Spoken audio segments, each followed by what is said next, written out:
Hello दोस्तों, एक बार फिर से माधव की ऑनलाइन क्लासेस में आपका स्वागत है। आज हम हिंदी व्याकरण की क्लासेस स्टार्ट करने वाले हैं, तो अपने कॉपी पेन लेकर बैठिए और क्लास को अंत तक ज़रूर देखिए। शुरू करते हैं अपनी क्लास को बिना किसी देरी के साथ में। देखिए स्क्रीन पर।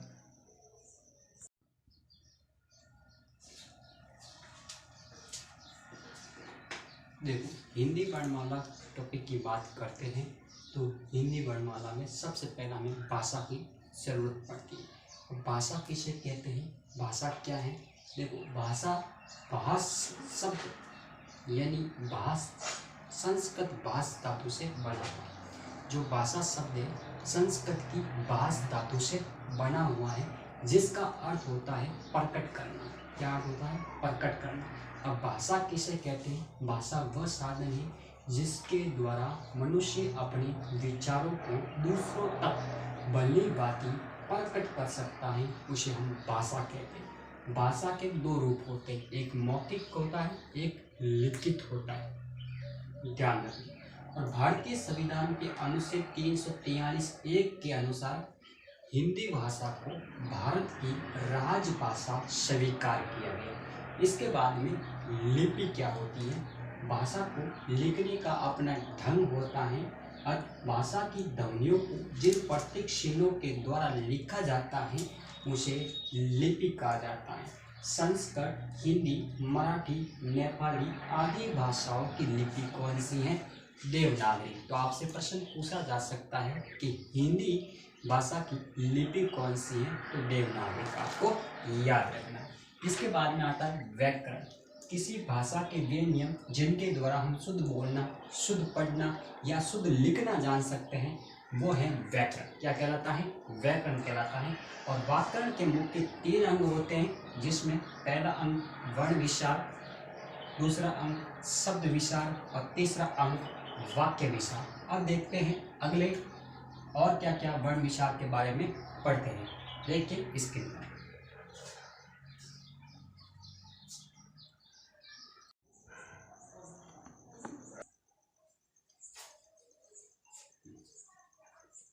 देखो, वर्ण विचार के बारे में बात करें तो वर्ण विचार में वर्णों के वर्गीकरण के बारे में, वर्ण क्या होते हैं, उसके सारी वर्ण कितने होते हैं, कितने भागों से बांटा जाता है, किस प्रकार से वर्ण का वर्गीकरण किया जाता है, सभी वर्ण विचार के अंतर्गत विचार किया जाता है।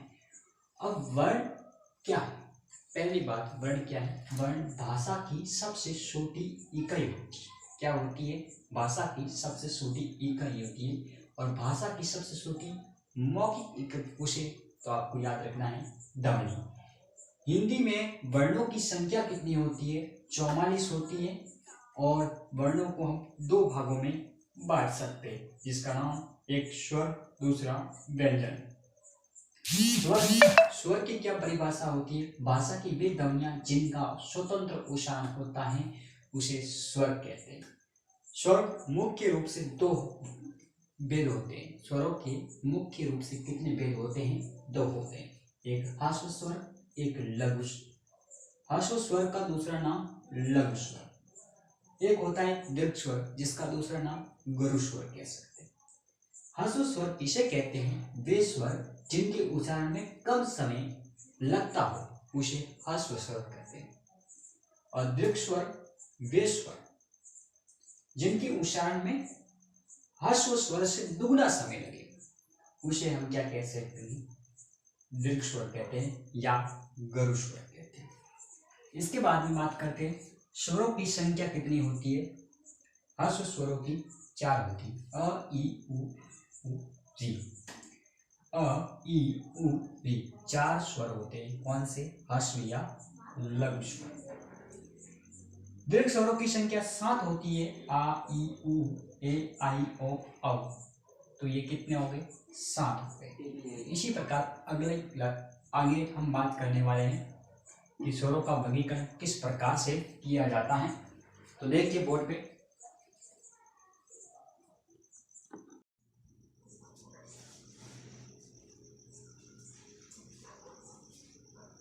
उत्पत्ति के आधार पर स्वरों के भेद कितने होते हैं? देखो, उत्पत्ति या स्रोत के आधार पर स्वरों के भेद दो होते हैं। एक होता है मूल स्वर, एक होता है संधि स्वर। मूल स्वर वे स्वर जो अपने आप में पूर्ण एवं स्वतंत्र होते हैं, अर्थात उनकी उत्पत्ति किन्हीं दो स्वरों के मेल से नहीं हुई हो, उन्हें हम मूल स्वर कहते हैं। मूल स्वर कितने होते हैं? 4 होते हैं। अब देखो, दूसरा प्रकार है संधि स्वर। दो स्वरों के मेल से बने स्वर को संधि स्वर कहते हैं और हिंदी में संधि स्वरों की संख्या 7 होती है। आ, ई, उ, ए, आई, ओ, औ।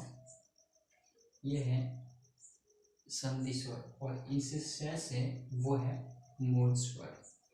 संधि स्वर को भी कितने भागों में बांटा जाता है? तो 2 भागों में बांटा गया।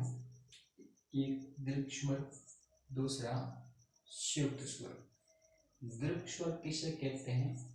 वे स्वर जो 2 समान स्वरवर्णों या सजातीय स्वरों के मेल से बने हैं, उन्हें दीर्घ स्वर कहते हैं। दीर्घ स्वर में जैसे अ मिलकर आ बनता है, ई मिलकर बड़ी ई मिलती है और उ बढ़कर बड़ा उ बनता है। तो ये सभी क्या है? दीर्घ स्वर है। और मूल स्वर की बात करें जिसमें अ, ई, उ और वे, ये 4 मूल स्वर होते हैं।